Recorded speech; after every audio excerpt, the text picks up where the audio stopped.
नमस्कार, आप देख रहे हैं भारत 24 और मैं हूं आपके साथ शाजिया निसार। लेकर हाजिर हूं देश की राजधानी दिल्ली से जनता की आवाज जनता के साथ। ये वो खास कार्यक्रम है जिसमें देश की जनता हर मुद्दे पर बेबाकी के साथ अपनी आवाज को बुलंद करती है। और आज एक बार फिर से दिल्ली से जुड़ा हुआ ही मुद्दा है, क्योंकि आतिशी जी को चुनाव आयोग ने नोटिस भेज दिया है। उधर जेल से बाहर आते ही संजय सिंह ने जो शर्तें थी, जो कोर्ट की ओर से शर्तें लगाई गई थी, उनको तोड़ दिया है। इधर मनीष सिसोदिया भी इमोशनल चिट्ठी जारी कर रहे हैं, तो दूसरी तरफ अरविंद केजरीवाल अब भी सलाखों के पीछे है। पूरी की पूरी दिल्ली सरकार की वजह से दिल्ली की सियासत चरम पर पहुंची हुई है। देखना ये होगा कि आखिर परिणाम इसका क्या निकलता है। इसी मुद्दे पर करेंगे बड़ी चर्चा। खास मेहमानों का पैनल इस तरफ हमारे साथ मौजूद रहेगा, देश की जनता हमारे साथ मौजूद रहेगी। लेकिन सबसे पहले एक रिपोर्ट आपकी टीवी स्क्रीन पर।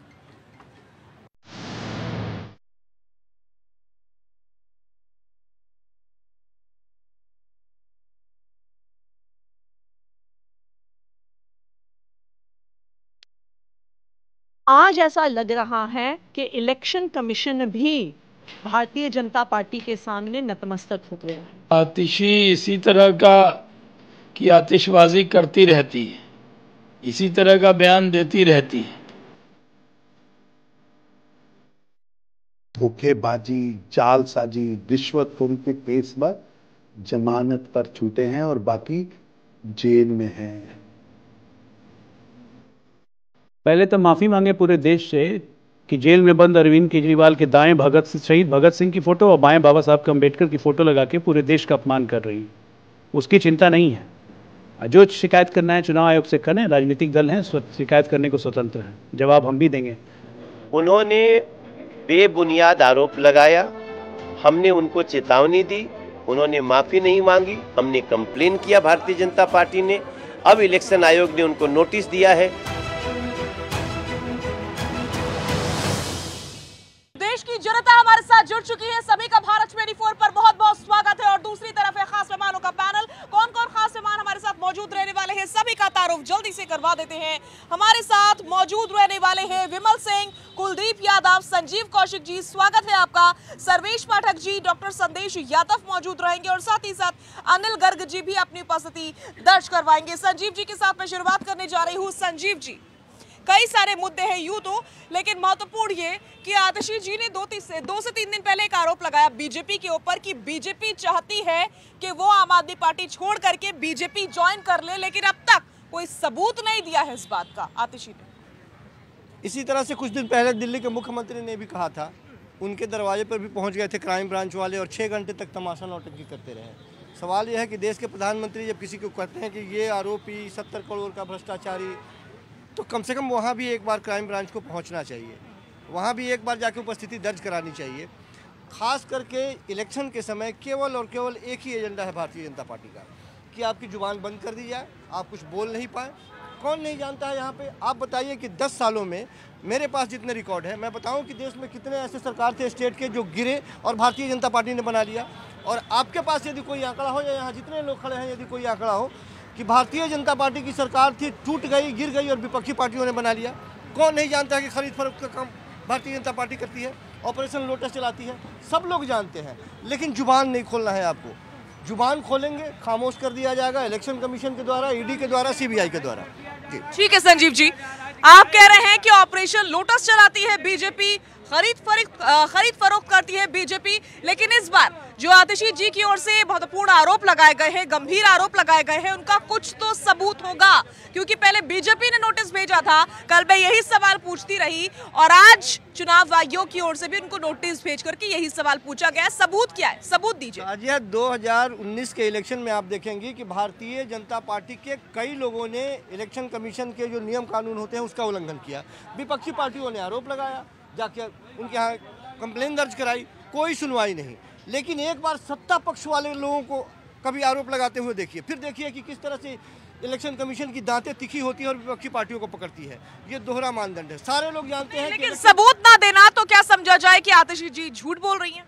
देखिए, जब कानूनी मसला होता है तो उसका कानूनी तरीके से ही उसका जवाब दिया जाता है, चाहे वो भारतीय जनता पार्टी की तरफ से कानूनी नोटिस दी गई हो या इलेक्शन कमीशन के। बस कागजी कार्रवाई होगी तो कागजी जवाब दिए जाएंगे, बस दैट्स ऑल।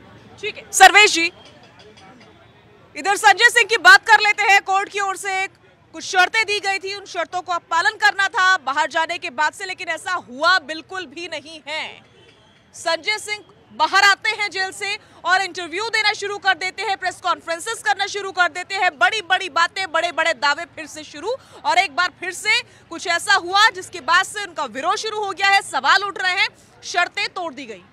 यही कहते हैं ना कि देखिए, कोर्ट ने ये शर्तें रखी थी कि आप बाहर जाके ना तो इस केस के मुद्दे पे कुछ बोलोगे, आप चुनावी रैली में जा सकते हो, पार्टिसिपेट कर सकते हो, लेकिन ये केस के मुद्दे पे कुछ नहीं बोलोगे। लेकिन ये लोग ना सुप्रीम कोर्ट को समझते हैं, ना हाई कोर्ट, ना लोअर कोर्ट को कुछ समझते हैं। अगर जमानत मिल गई थी तो बहुत बल्ले बल्ले, जमानत नहीं मिल रही है तो लोकतंत्र की हत्या हो रही है। और अगर वही कोर्ट आपको कुछ निर्देश देता है तो आपको उसको पालन नहीं करना है। जैसा कि अभी हमारे बड़े भाई संजीव जी कह रहे थे, भैया ये आज से तो नहीं है। अतिशी बार बार कहती है कि हमें कॉल आया। भैया कॉल आया तो आप एक कट्टर ईमानदार पार्टी हो, आप पूरे सबूत जनता के सामने रख दो ना कि भैया फलाने नंबर से फलाने आदमी ने इतने बज के इतने मिनट में हमें कॉल किया था, या मैं यहाँ पे गई थी तो इस आदमी ने मुझे अप्रोच किया था।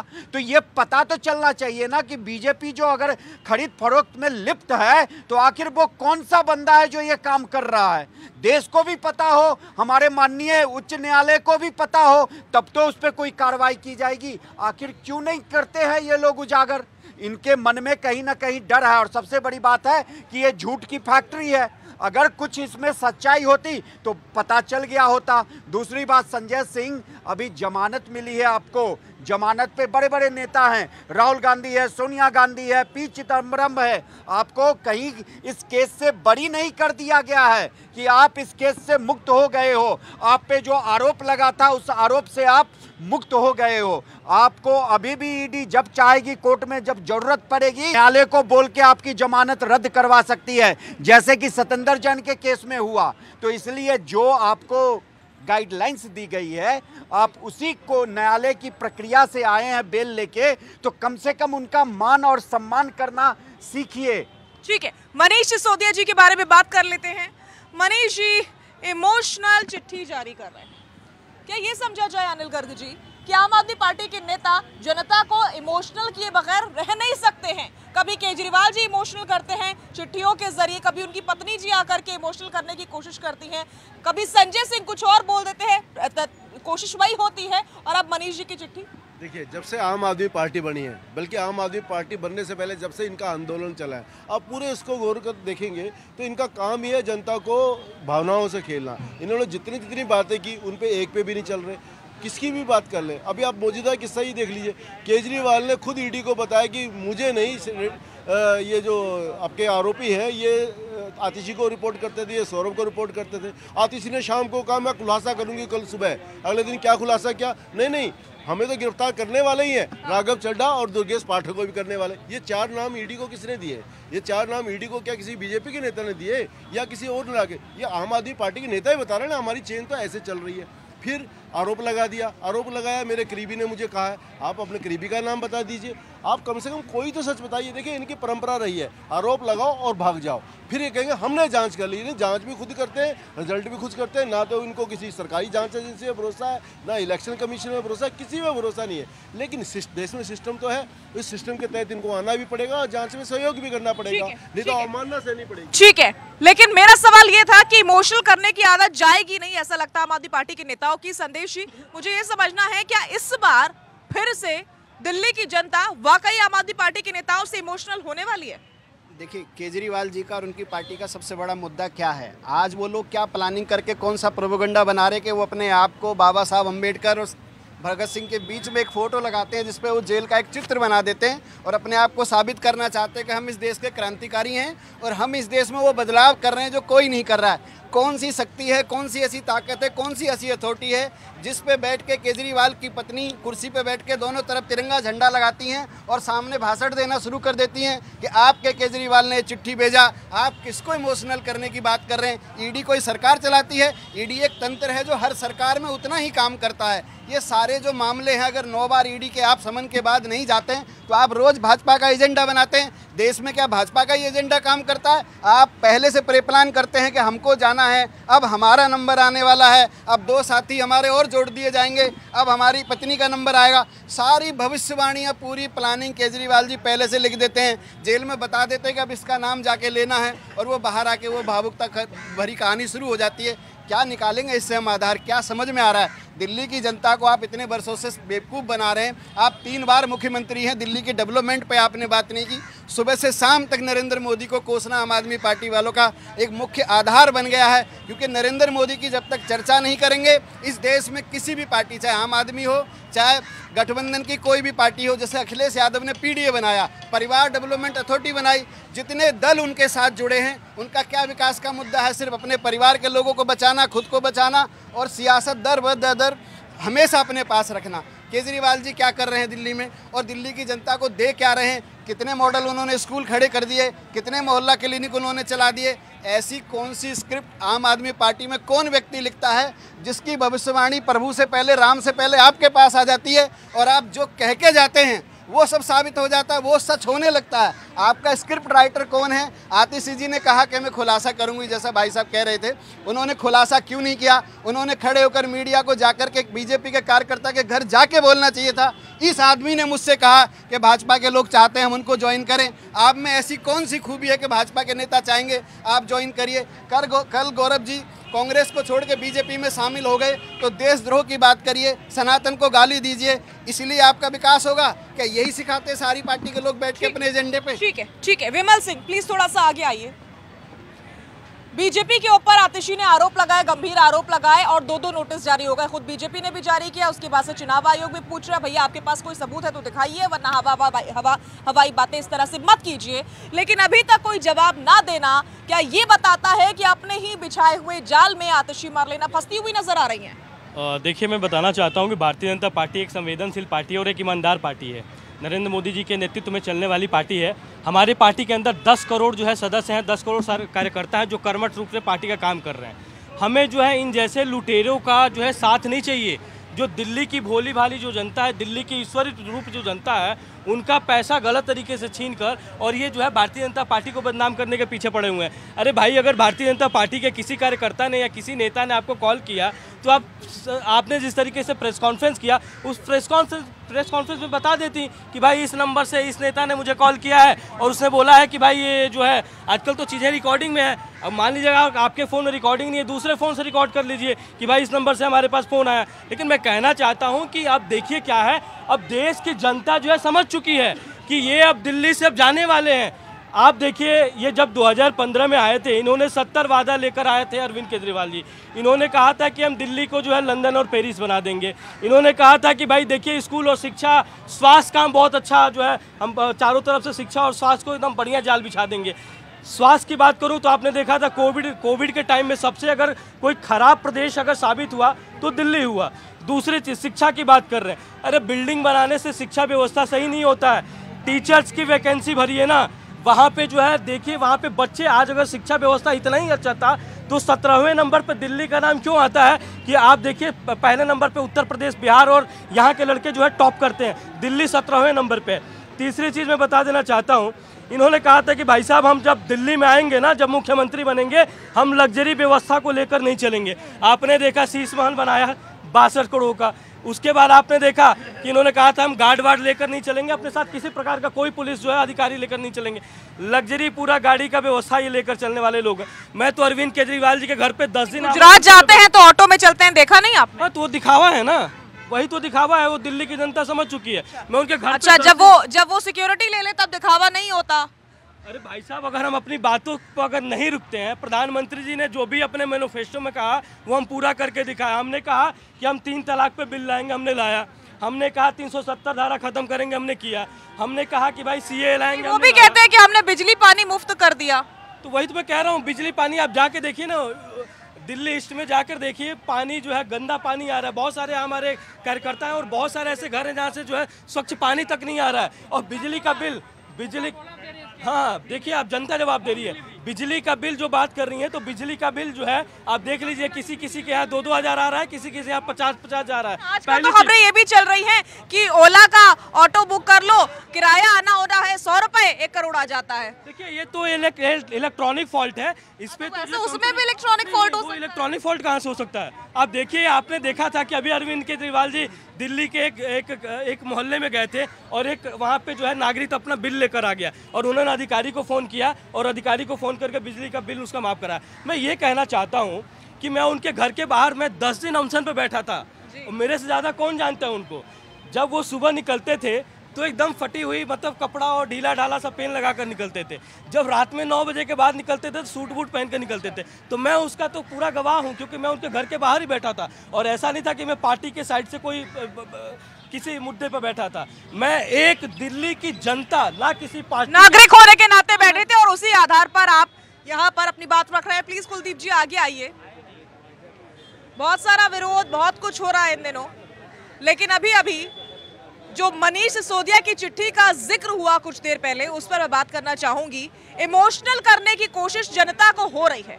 अगर वाकई दिल्ली की जनता दिल्ली की सरकार की हालत देखकर इतनी इमोशनल हो रही होती तो आज सड़कों पर होती, तो ये फिजूल की कोशिशें क्यों कर रहे हैं? साजिया जी, आपने बहुत बढ़िया प्रश्न किया कि दिल्ली की जनता सड़कों पे होती, लेकिन आपको ये समझना पड़ेगा दिल्ली में धारा 144 है, यही इंडिया सरकार ने लगाया है, इंडिया सरकार ने लगाया है।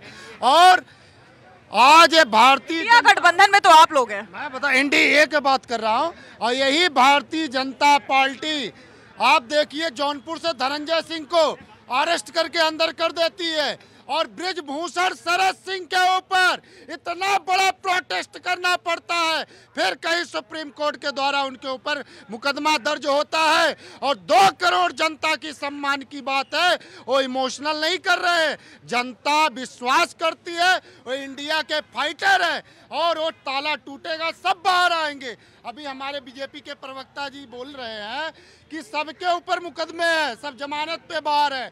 आपका आप जितना आपके हाथ में सत्ता है, आप सत्ता का दुरुपयोग कर रहे हैं, और जिस दिन हमारे हाथ में सत्ता आएगी, देश की जनता हमको चुनेगी, उस दिन हम बताएंगे कि सत्ता का प्रयोग कैसे किया जाता है। आज किसान को नहीं देखा जा रहा है, बेरोजगार, और उत्तर प्रदेश की बात कर रहे हैं हमारे बीजेपी के प्रवक्ता, वहाँ के बच्चे फर्स्ट आते हैं, लेकिन फर्स्ट आने के बाद उनको नौकरी नहीं मिलती है, वहाँ पे पेपर लीक हो जाते हैं, और जब वो नौकरी के लिए धरना देने बैठते हैं सड़कों पे, उनको डंडे से मारा जाता है, महिलाओं के साथ दुर्व्यवहार किया जाता है। ये बीजेपी की नीति है। ठीक है, लौटूंगी मैं आपके पास। दिल्ली की जनता, देश की जनता, देश की जनता इसलिए क्योंकि यहाँ पर सिर्फ दिल्ली के लोग नहीं हैं, बल्कि देश के अलग अलग राज्य, अलग अलग कोने से आए हुए लोग हैं, अलग अलग शहरों से आए हुए लोग हैं, जो कि अपनी राय रखते हैं, जो सियासत को बखूबी समझते हैं। कई बार कई ऐसे लोग भी होते हैं जो हमसे भी बखूबी सियासत को समझते हैं, इसलिए इनकी राय जानना बहुत ज्यादा जरूरी है। आखिरकार यही वो वोटर है जो सरकार बनाता है और सरकार चुनता है। क्या कहना चाहिए? देखिए मैडम, अगर 2 टके की चोर की फोटो लगा देना क्रांतिकारी भगत सिंह के साथ, तो क्रांतिकारी नहीं बन जाता है, वो चोर चोर ही रहेगा वो, ठीक है ना। जो खुलासा करते थे जब पैदा हुए थे, मतलब पैदा इन द सेंस की जब ये सत्ता में आए थे, तब से कह रहे थे कि मैं शीला दीक्षित का खुलासा करूँगा, 370 पेज की मेरे पास फाइलें हैं, आके फिर उसकी गोद में बैठ गए, मतलब कहते हैं थूक के चाटना। इनका तो ये हाल है कि अपनी बलगम खुद चाट रहे हैं, ये किसी काम के नहीं। अच्छा है अंदर रहे, मैं तो कहता है दिवाली तक अंदर रहे, शांति रहेगी इस देश में। अच्छा, क्या कहना चाहिए? जो अरविंद केजरीवाल की जो बात है ना मैडम, 1 नंबर का झूठ, 1 नंबर का मक्कार आदमी हो। उसने भगत सिंह के सामने बगल में फोटो लगा लिया तो मैं भगत सिंह बन गया। अरे कहा कि भगत सिंह अगर पाँव धूल के भी फेंक देना, अरविंद केजरीवाल धूल बराबर भी नहीं। अरविंद केजरीवाल महाचोर महालुटेरे आदमी है अरविंद केजरीवाल। उसने वादा किया था, अरविंद केजरीवाल में जमुना जी के जहाज में कोई फर्क नहीं है, इतनी सी फर्क नहीं है, क्योंकि जमुना जी के जहाज को भी पता नहीं कहां से कहां बह के जाना है। वही अरविंद केजरीवाल की जुबान के पता नहीं कब क्या कहना है। वो अरविंद केजरीवाल के जहाज से बराबर कुछ नहीं है, महाचोर आदमी अरविंद केजरीवाल। ठीक है, देखिए मैडम, अरविंद केजरीवाल जो है कट जो भ्रष्टाचार बोलते हैं ना, कट्टर कट्टर करते थे, कट्टर ईमानदार। शीला दीक्षित के इन्होंने ऑटो पे वो लगा दिए थे, ये कट्टर बेईमान और ईमानदार, कट्टर बेईमान और ईमानदार। उसी शीला दीक्षित की गोद में जाके बैठे थे। देखिए, इनका कोई दीन ईमान नहीं है, और ये जितना जेल के अंदर रहेंगे ना, उतना दिल्ली में शांति रहेगी। और मैं तो कहता हूँ आने वाला समय राष्ट्रपति शासन लगने वाला है। वो क्या, मनी टेलर इनके पास में मिल गया है ईडी को, और ईडी लगाने वाली है जो इनकी जो संपत्ति है ना, वो जब्त करने वाली है। क्योंकि इन लोगों ने बहुत ज़्यादा संपत्ति, इन्होंने कांग्रेस को भी पीछे छोड़ दिया। मतलब मनी टेलर के मामले में इन्होंने कांग्रेस को भी पीछे छोड़ दिया, और आने वाला नंबर इनका आप देखेंगे अंदर ही रहेंगे। क्योंकि इनकी जो हरकतें हैं, कहते थे इसको वो बना दूंगा मैं, लंदन और पेरिस बना दूंगा। शिक्षा देखो, वहाँ यूएसए में जाके प्रचार करते थे। यहाँ शिक्षा में क्या करा इन्होंने, 22-22 लाख के, 25-25 लाख के कमरे बना करके भ्रष्टाचार कर दिया उसमें। आतिशी आई, आतिशी ने बता दिया ये शिक्षा मंत्री के हाल है। देखिए, स्कूल के बेंच यहाँ वहीं बच्चे पढ़ रहे हैं और वहीं बेंचों की लाइन लगी हुई है। तो ये इनकी हरकतें थी। डीटीसी का भट्टा बैठा दिया।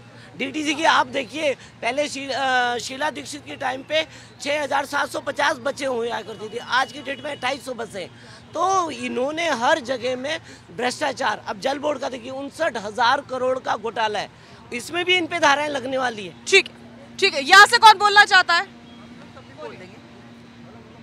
देखिए, जो इन्होंने कहा कि सबसे पहली बात तो आपको बता दें, कोई भी इंसान जेल जाता है, चाहे वो A क्लास की जेल में गया है, चाहे B क्लास की जेल में गया है, और चाहे वो C क्लास की जेल में गया है, उससे पहले उसका मोबाइल और हर सामान, पेन वगैरह हर चीज़ रख ली जाती है। क्योंकि कई बार ऐसा चीज़ें, घटनाएं घटित हो चुकी हैं जिसकी वजह से लोगों ने शायद जेल के अंदर ही सुसाइड किया। तो अब जो है पेन वगैरह सब अंदर, या तो जेल के जेलर से पता किया जाए कि वो प्रोवाइड करा रहे हैं उनको कागज़ और पेन, और या फिर कौन करा रहा है। ये सुप्रीम कोर्ट की जिम्मेदारी होती है पता करने की। दूसरा, आतिशी खुद ऐसी है, आतिशी के कारनामे सबको जगजाहिर है। ये नहीं है कि जो जगजाहिर नहीं है, वो भी क्रिप्टो क्रिश्चियन, वो भी क्रिप्टो क्रिश्चियन, दोनों क्रिप्टो हैं। और आप ये समझ लीजिए कि जब दोनों क्रिप्टो मिल जाएंगे तो उसके बाद जो है देश का क्या होगा। अभी तो आने तो दीजिए, जो ये ख्वाब देख रहे थे ना जेल में अंदर जाने से पहले कि हम जो है अब सीधा प्रधानमंत्री बनेंगे, अगर जिस दिन ये प्रधानमंत्री बन जाते तो अभी तो इन्होंने 1200 करोड़ रुपए जो है आपको उनको दिया हुआ है हज हाउस को, और उसके अलावा जो है इन्होंने उनको दे रखा है जो आपका मतलब जो इनकी ज़मीन एक्वायर करते हैं, ठीक है, तो वक्फ बोर्ड को वो चीज़ जो है अब आगे अगर ये आ जाते तो इन्होंने पूरा बोला था कि मैं इतनी ज़मीन आपको दूंगा, और ये उसके बाद ये क्या कराते आप ये समझ। ठीक है, आप क्या कह रहे हैं? मैं तो ये कहूँगा, रामचंद्र जी कह गए एशिया से ऐसा सतयुग आएगा, पप्पू ढूंढेगा सारे चोरों को और मोदी अंदर भिजवाएगा। तो मेरा कहने का मतलब ये है कि मोदी कोई नेता नहीं है, हमारे बच्चों का कल का भविष्य है मोदी। तो ये चीज़ जनता को सोचना पड़ेगा, कौन चोर है, कौन ईमानदार है, कौन देश के लिए काम कर रहा, कौन चोरों के लिए काम कर रहा। आज ये सारे के सारे चोरों को बचाने में लगे हुए हैं, तो ये देश को क्या चलाएंगे, क्या भविष्य होगा देश का। तो मैं तो यही कहूँगा कि ऐसे लोगों से सावधान रहे, जहाँ देखे इनको अपने इर्द गिर्द ध्यान रखा कि कोई ऐसा सपोड़ा तो नहीं पनप रहा हमारे आसपास जो कि इस देश को तोड़ने की बात या चोरी चकोरी की बात कर रहा हो। जिस तरीके से आज ये बयानबाजी कर रहे हैं, तो ऐसे लोगों को तो बहुत जल्दी जनता से दूर रखना चाहिए। और रही दूसरी बात, जैसे कि आज CBI और ED पहले केजरीवाल को सम्मन भेज रही, लव लेटर लिख रही, बार बार भेज रही, 9 बार दे दिया, अब उनकी आरती उतर रही है जेलों के अंदर। मैं तो ये कह रहा हूँ कि इनकी जितनी आरती उतरनी थी उतर ली, अब इनका एनकाउंटर करने का नंबर आ गया। संजीव जी, कल कोर्ट में सुनवाई हुई है, अरविंद केजरीवाल को मुख्यमंत्री पद से हटाया जाए या नहीं, जिस पर कोर्ट ने कहा है कि ऐसा कोई प्रावधान नहीं है, वो मुख्यमंत्री बने रह सकते हैं। लेकिन कोर्ट ने एक टिप्पणी की है कि व्यक्तिगत हित से ऊपर राष्ट्र हित के बारे में सोचना चाहिए। क्लियर मैसेज है, कितना समझते हैं इसे? तो सूबे का मुख्यमंत्री अपने सूबे के बारे में नहीं सोचे तो फिर उससे सवाल किया जाए। हम तो ताजुब होती है हमको कि इतने लोग यहाँ पे खड़े हैं, एक लोगों ने भी अरविंद केजरीवाल की तारीफ नहीं की। तो 3 बार से मुख्यमंत्री कौन बना रहा है भाई? ये वोट देने वाले कौन है? और ये वोट देने वाले दिल्ली की जनता है। दिल्ली की जनता को बार बार धमकी दिया जा रहा है एलजी के माध्यम से कि यहाँ राष्ट्रपति शासन लागू करा दी जाएगी, आपके पानी बंद कर देंगे, आपके बिजली बंद कर देंगे, बसों में मुफ्त की यात्राएं बंद कर देंगे, आपकी दवाइयाँ बंद कर देंगे, आपके इलाज बंद कर देंगे। नहीं चलेगा, कोई फर्क नहीं पड़ता। ये किसने बोला है? ये किसने बोला है? जब भी एलजी के माध्यम से राष्ट्रपति शासन लागू कराने की बात होती है, सारा संजीव जी, क्योंकि आपने बहुत बड़ा स्टेटमेंट दे दिया है, तो पहले बता दीजिए कि ये किसने कहा है? बार बार एलजी के माध्यम से ये बात कहलवाई जा रही है और एलजी साहब ने अपने उद्गार कई बार, सुनो पहले, अरे सुनो सुनो सुनो, एलजी ने स्पष्ट कहा है कि दिल्ली की, अरे सुन लो भाई सुन लो, दिल्ली की जनता को हम मुख्यमंत्री के भरोसे नहीं छोड़ सकते हैं। दिल्ली की जनता हमारी जिम्मेदारी है, तो चुनाव लड़ने की आइए। आपकी जिम्मेदारी कैसे हो गई? मुख्यमंत्री के रहते एलजी की जिम्मेदारी कैसे हो गई? कौन बताएगा? और ये मैडम कह रही हैं कि वो अंदर से चिट्ठियां लिख रहा है। इनको पता नहीं है, अब जिनको जितनी जानकारी है उसके आधार पर बात करेगा। असीमित चिट्ठियां लिखी जा सकती है मैडम, कलम, कॉपी, किताब, पढ़ाई, टेबल, कुर्सी, सारी चीज़ें दी जाती है। जब कोर्ट ने, देखिए बहुत महत्वपूर्ण बात मैं कह रहा हूँ, जब कोर्ट ने ये फैसला सुनिश्चित कर दिया है कि जेल में रखते हुए भी आप मुख्यमंत्री रह सकते हैं, तो अरविंद केजरीवाल के पास ये रास्ता बनता है कि वो कोर्ट के पास जाए और ये बात कहें कि हमें वो प्रोटोकॉल मुहैया कराया जाए, हमें हाउस अरेस्ट कर दिया जाए, जेल में ऑफिस लगाने की इजाज़त दी जाए, अलग हमें घर में बंद किया जाए, लेकिन मुख्यमंत्री रहते हुए जो सुविधाएं हमें मिलनी चाहिए वो मिलनी चाहिए। लेकिन ये भी कहा ना संजीव जी कि व्यक्तिगत हित से ऊपर राष्ट्र हित होना चाहिए, यानी कि राष्ट्र के बारे में सबसे पहले सोचे। इसका पीछे का रीजन यही कि आप जेल में रहेंगे तो ठीक तरीके से कैबिनेट मीटिंग्स नहीं हो पाएंगी, सही तरीके से फैसले नहीं हो पाएंगे। कारण तो यही था। अभी तक के वक्त में दिल्ली की जनता सड़कों पे आपको निकलती हुई दिखाई दे रही हो, निकल कौन रहे हैं? ये भारतीय जनता पार्टी के लोग। यदि दिल्ली की जनता सड़कों पे निकले और कहे कि नहीं मेरे काम नहीं हो रहे हैं, वो आदमी अंदर में है, उसको पानी की तकलीफ हो रही है, उसके बारे में चिट्ठी लिख रहा है। वो आदमी अंदर में है, कह रहा है कि मोहल्ला क्लिनिक बंद नहीं होना चाहिए, उसकी दवाइयाँ चलनी चाहिए। वो आदमी अंदर में है, बोला कि जाँच नहीं बंद होनी चाहिए। बंद करवा रहा है? बंद कौन करवा रहा है? सवाल ये है कि जब भारतीय जनता पार्टी के क्या बोले, क्या सवाल है? क्या सवाल है? सवाल क्या है? आप बात कर रहे हैं, देखिए एक सवाल आपने जो बोला है, एक का नाम बताइए, कौन सी सुविधाएं बंद करी जाए? क्यों इस दिल्ली के में अराजकता फैला रहे हैं जो आप बात कर रहे हैं? कौन सी सुविधाएं बंद होने की बात कही जा रही है? एक चुने हुए मुख्यमंत्री को आप बीच इलेक्शन में उठा लेते हैं, वहां से झारखंड से एक अलग मुख्यमंत्री को उठा लेते हैं, विपक्षी पार्टियों के खाते सीज कर देते हैं। इस तरह से चुनाव लड़ेंगे क्या आप? अरे चुनाव लड़ना है, 400 पार करना है ना, तो फील्ड खाली मत कीजिए। आप विपक्षी पार्टियों को आने दीजिए सामने और लड़ाई लड़िए। आपने यदि आपने क्लियर बात नहीं हुई संजीव जी, आपने घुमा फिरा करके सारी बातें कही हैं, आपके पास क्लियर कट आंसर नहीं है। जेल में बैठकर आपने एक बहुत बड़ा प्रश्न रखा है कि जेल के अंदर बैठकर केजरीवाल सरकार कैसे चला सकते हैं। तो मैं आपके चैनल पे पहले ये बताना चाहता हूँ, जब डिजिटल कोई सुविधा भारत में नहीं था और जब हम अंग्रेजों से लोहा लेने के लिए तैयार थे, रोटी के द्वारा मैसेज दिया जाता था, आज तो लेटर के द्वारा दिल्ली का पूरा देश चलाया जा सकता है। ये मैंने नहीं कहा था, मैंने नहीं कहा था। आपकी जानकारी को दुरुस्त कर दूं, आपकी जानकारी को एक सेकेंड आपकी सुन लीजिए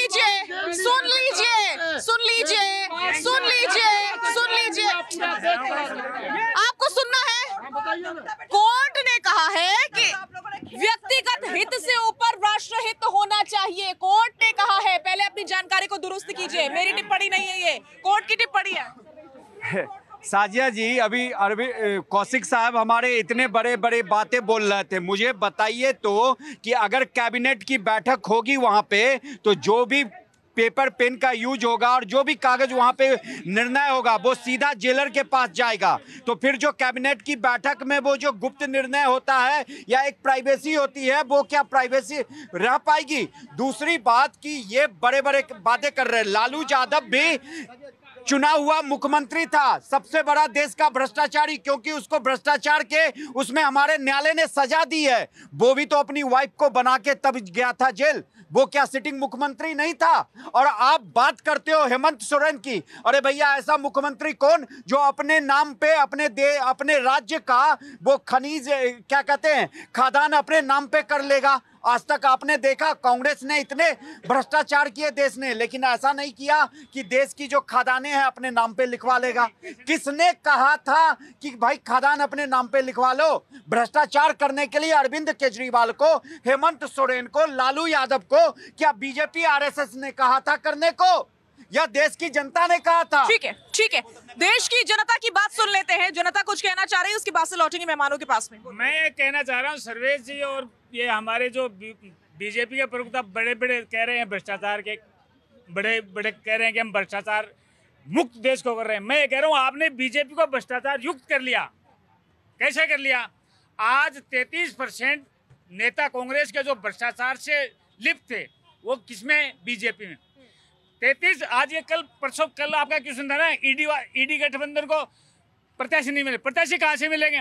33% बीजेपी वाले ले गए, 33% दूसरे पार्टियों में चले गए, बाकी कुछ बचे हैं वो जेल में जमानत पे हैं।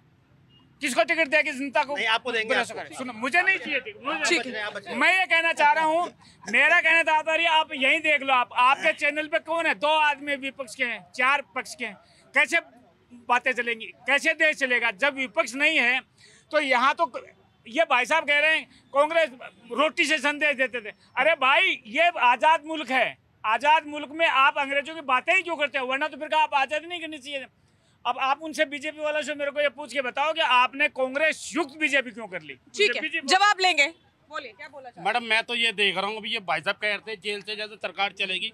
हम 15-20 साल से तो ये देख रहे हैं, कभी एमसीडी की हड़ताल, कभी मार्शलों की हड़ताल, कभी कूड़ा दिल्ली के अंदर क्या काम हुआ है? हर बंदा परेशान है। आज पानी पीने को नहीं है, ऐसी कॉलोनी है जो एक हफ्ते का बासा पानी हम लोग पीते। कौन सी सरकार ये ढंग की चल रही है जो बातें कर रहे हैं जेल से सरकारें चलेगी? आज भी 10-10 दिन पुराना पानी पीना पड़ता है हमारे को। कौन सी सरकारें चल रही हैं? और कौन से करें बिजली फ्री कर रखे? कौन सा मकान मालिक बिजली का बिल छोड़ता है? वो 8 रुपए यूनिट के हिसाब से बिजली का बिल लेता है। कौन छोड़ रहा है? आज भी दर्द में जी रहे हम दिल्ली वाले। इन्होंने कांग्रेस से ज्यादा हमारे को आज की डेट में रुला रखा है। कांग्रेस ने रुला रहा है, बिहार जो आम आदमी पार्टी हाल कर रखा है, जो कह रहे थे ना खाएंगे ना खाने देंगे, ये करेंगे वो इतनी फाइलें लेके जाते थे सदन के अंदर। शीला दीक्षित का ये करेंगे वो करेंगे। कौन किसको अंदर करवाया? कांग्रेस के किस नेता को? वो खुद अंदर चले गए, एक पौए के साथ एक पौआ दूसरे में दुनिया मारी। कांग्रेस के नेताओं के विरोध में उतरे थे, सरकार बनाई थी, लेकिन कोई कांग्रेस का नेता तो अंदर गया नहीं बल्कि खुद ही अंदर चले गए। ये आरोप लगाए जा रहे हैं जनता के द्वारा आम आदमी पार्टी की सरकार के ऊपर। बोलिए।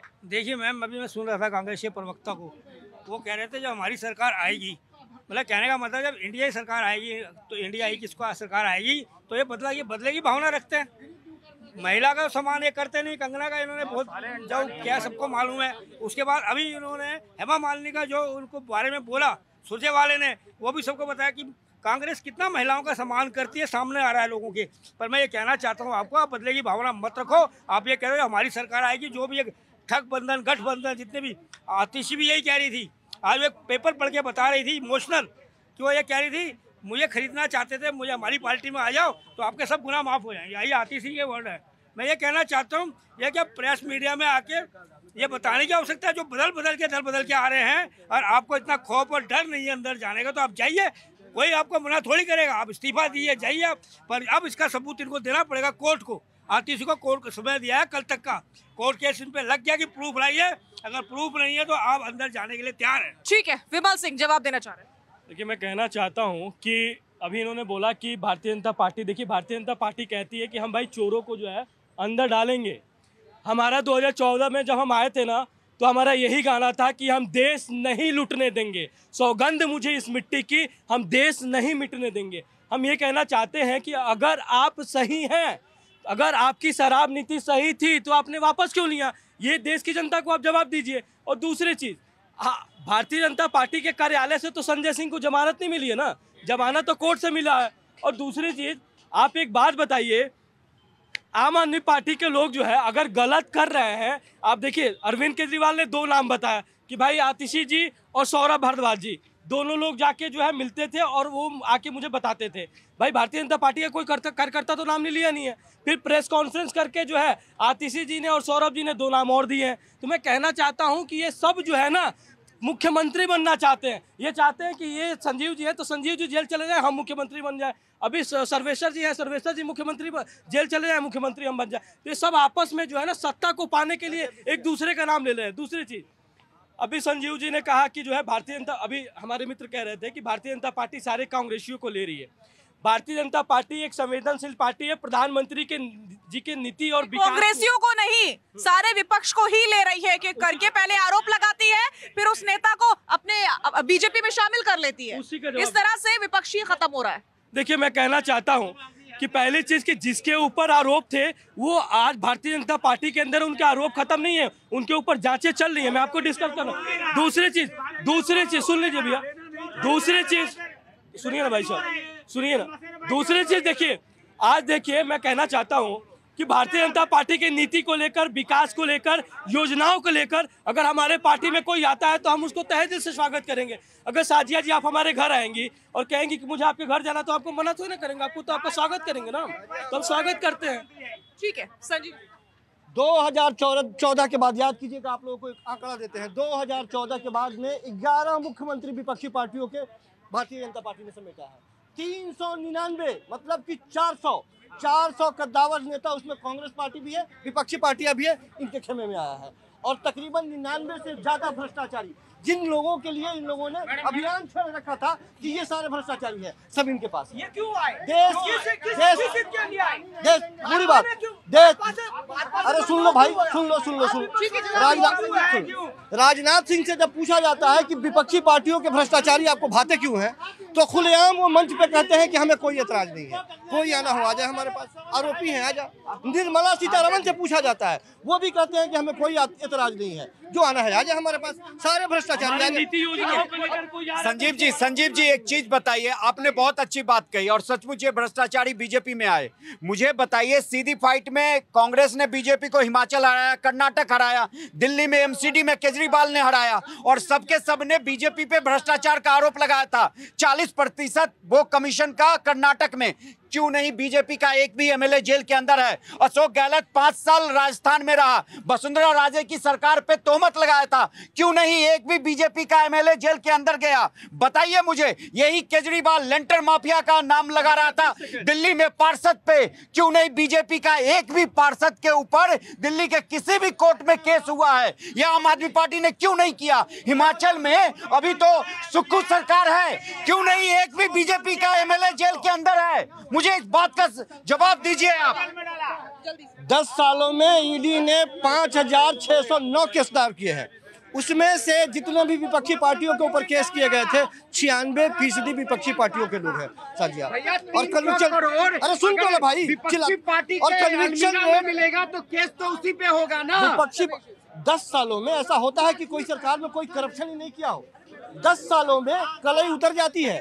10 सालों में जो 2014 में हलफनामा जिन लोगों ने दिया था, 2019 में भारतीय जनता पार्टी के सांसदों ने हलफनामा दिया, उनकी संपत्ति 10 गुना, 20 गुना, 50 गुना, 336 गुना तक बढ़ी है। कैसे बढ़ी है उसके बारे में कोई बात नहीं करेगा। ठीक है, लौटूंगी मैं आपके पास। अनिल गर्ग जी, वाकई ये सवाल जनता के बीच से भी उठ रहा है कि कोई भी दागी तभी तक बीजेपी के लिए दागी क्यों होता है जब तक वो किसी दूसरी पार्टी में है, लेकिन जब वही दागी बीजेपी में आना चाहता है तो वो बेदाग होकर के बीजेपी में रहता है। दो बातें हैं साजिया जी, जब इस दागी की चर्चा कर रहे हैं, जब तक वो विपक्ष में होता है तो विपक्ष वाले उस दागी के लिए क्या बोलते हैं? ये निरपराध है, ये बेकसूर है, इसको फंसाया जा रहा है। और जैसे ही वो भाजपा में जाता है तो उनको सुर बदल जाते हैं। तो ये तो अपने अपने पक्ष की बात है। जब विपक्ष में विपक्षी पार्टी वाला नेता उस तरफ होता है तो विपक्षी पार्टी वाले तारीफ कर रहे होते हैं, भाजपा में जाते हैं वो बुराई शुरू करते हैं। ऐसे भाजपा करती है, भाजपा भी यही करती है, जब विपक्ष में होता है तो उस पर आरोप लगाती है, अपनी तरफ आती है तो मुंह बंद कर लेती है। तो ये तो एक तरह से राजनीति है। इसके बारे में ये कहना है कि दागी था या नहीं था, ये कानून का काम है। और कानून अगर काम नहीं कर रहा, भाजपा में आने के बाद अगर उस पर मुकदमे बंद हो रहे तो ये गलत बात है। अगर ऐसा कुछ हुआ है तो उस पर आवाज़ उठानी चाहिए, इसमें कोई शक नहीं। दूसरी बात, अभी आप जो केजरीवाल की बात कर रही थी सरकार चलाने की, देखिए न्यायालय ने एक बात बोली है, अगर आप विधायक दल के नेता हैं, आपके पास बहुमत है तो आप मुख्यमंत्री रह सकते हैं। लेकिन उन्होंने ये नहीं कहा कि आप जेल से सरकार चला सकते हैं, आराम से चला पाएंगे, कोई तकलीफ नहीं है, हम आपको सुविधा देते हैं। सबको मालूम है, ना तो ये नैतिकता से है, ना ये कानूनी तरीके से है, ना ये प्रैक्टिकल है। और तीसरी बात की, एलजी ने एतराज क्यों किया? देखिए केंद्र शासित प्रदेश है ये, यहाँ पे मुख्यमंत्री के अलावा एलजी भी संवैधानिक प्रमुख है और सारी चीज़ें एलजी के माध्यम से ही होती है गृह मंत्रालय थ्रू। अगर एलजी को लगता है कि मेरी सरकार काम नहीं कर पा रही और नहीं कर सकती है और देश की दिल्ली की जनता को जरूरत है तो इंटरवीन करेगा और उसको करनी ही चाहिए, इसमें कहने की क्या तकलीफ है।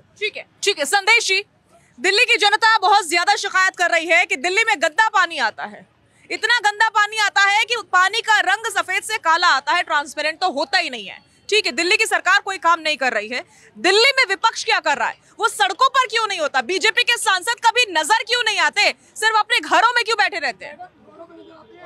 देखिए देखिए क्या है, अगर झूठ और कस्मों का कोई रिकॉर्ड अगर ब्रेक कर सकता है इस देश में और उसको नोबेल पुरस्कार मिलना चाहिए तो अरविंद केजरीवाल और उनकी पार्टी के लोगों को मिलना चाहिए।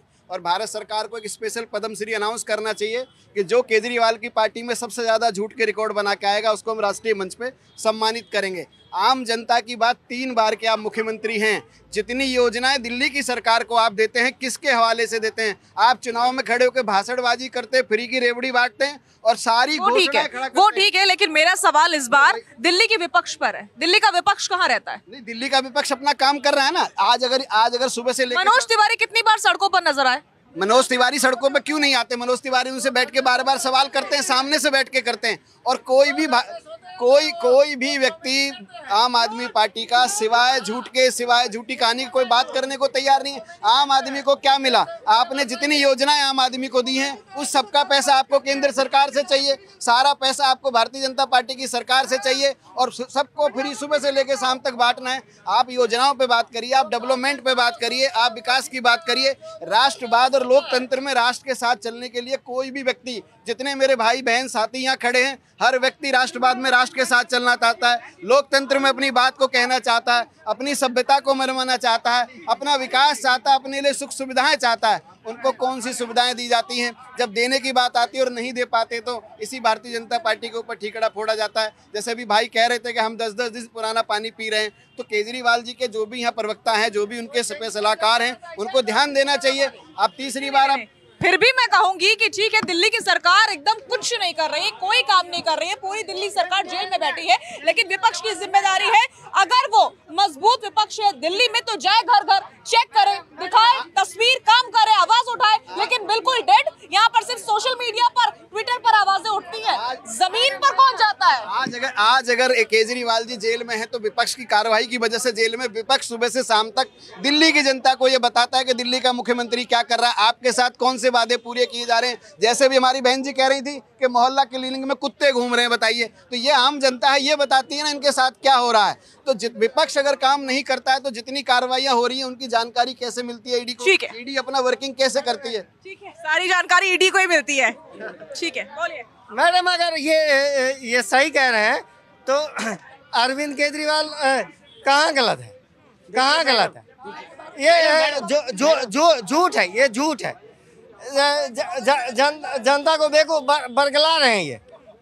ये है जनता को बरगलाने, ये है सबूत आपके सामने कि एक पे एक फ्री देने का नतीजा आपके सामने सबूत खड़े हैं। यही लोग जो है, यही लोग, आपने कहा कि दिल्ली की जनता जिता के ऐसी करके फ्री करके इन्होंने दिल्ली की जनता को यही फ्री का लॉलीपॉप, 12% टैक्स और 6% क्या है अंदर ढकारने वाला काम जो है यही केजरीवाल साहब ने करा। तो फिर तो आप ये कहेंगे कि हर शराब पीने वाला शख्स एक पर एक फ्री के वजह से ही पीता है। जो राम को लाए हम उनको लाएंगे, हाँ, जो राम को लाए हम उनको लाएंगे, बस। और ये ठीक है, और वो हम उनको भगवान के मैं रूप में देखते हैं। आपके चैनल के माध्यम से कहना चाहती हूँ, जब केजरीवाल आया था दिल्ली में पहली बार मुख्यमंत्री बनके राजनीति पद पे आया था तो क्या बोला था? दिल्ली को दिल्ली के नेताओं ने बिल्कुल लूट लिया है, दिल्ली तो सोने की चिड़िया थी, बर्बाद कर दिया है। इस दलदल में कूदकर इस गंदगी की सफाई करूंगा, इस दलदल में मुझे उतरना पड़ेगा, जब जाके इन गद्दारों को, दिल्ली के गद्दारों को, इन दलालों को साफ कर पाऊंगा। आज केजरीवाल ने क्या किया? आम आदमी पार्टी का मुखिया, पूरी पार्टी दलालीगिरी कर रही है। पानी बोला, मैं दिल्ली का बेटा हूँ, मैं दिल्ली का बेटा हूँ, दिल्ली को अच्छा पानी दूंगा, फ्री बत्ती दूंगा। क्या बोला था कि पानी फ्री, बिजली माफ, ठीक है। उसके बाद आज क्या किया? इतना गंदा पानी जो नहाने लायक नहीं होता, आज जो केजरीवाल जी 7 लाख तक के पर्दे लगवा के रह रहे हैं, वो जो पानी हम लोगों को पिला रहे हैं, एक दिन पी के देखें, कुत्ते के मुंह से बेहतर पानी दे रहे केजरीवाल इंसान को पीने के लिए। क्या हम लोगों ने इसीलिए केजरीवाल को मुख्यमंत्री बनाया था? बताइए कि हम लोग। कुलदीप जी, जनता ये पूछ रही है कि दिल्ली में इतना ज्यादा गंदा पानी आ रहा है और दिल्ली की जनता इस गंदे पानी से त्रस्त हो चुकी है, लेकिन ऐसा तो नहीं कि कांग्रेस ने आम आदमी पार्टी के साथ हाथ मिलाकर के अपना ही नुकसान कर लिया है। देखिए, ये बात सच्चाई है कि दिल्ली में गंदगी बहुत ज़्यादा है उस पर सफाई होनी चाहिए। लेकिन प्रकरण आज का ये है कि कोर्ट का, ठीक है, और यहाँ पे प्रधान नहीं सुनिए, नहीं, जनता पूछ रही है कुलदीप जी, क्योंकि जनता के बीच में खड़े, उसका जवाब दीजिए कि क्या जनता के मुद्दे आप लोगों के मुद्दे नहीं? मैं बता रहा, जब उसके लिए वर्कर है, वर्कर नहीं काम कर रहे हैं, तो इसमें मुख्यमंत्री का क्या दोष है? अच्छा, ये क्या जवाब है, ये क्या तर्क है कि वर्कर काम नहीं कर रहे हैं तो मुख्यमंत्री क्या करे? मैं इसलिए कह रहा हूँ कि ये दिल्ली की समस्या नहीं है, पूरे देश की समस्या है। अभी आपने वहाँ पे एक भाई ने केजरीवाल की तारीफ कर दिया, तब आप सबने बोला कि देख लीजिए दारू पी के आए। आप वाकई उनके पास से अच्छी खासी महक आ रही है, यकीन नहीं है तो चलिए आप भी। मैं वही देखिए, वही बता रहा हूँ। आप गुजरात चले जाइए, गुजरात में दारू बंद है। हर आपको ऐसा कोई जिला नहीं मिलेगा जहाँ दारू नहीं बिकती होगी, मैं दिखाऊंगा। लेकिन दिल्ली में एक पर एक फ्री मिलती है, दिल्ली में एक पर एक फ्री मिलती है, और इसी का दिल्ली वासी विरोध करते हैं।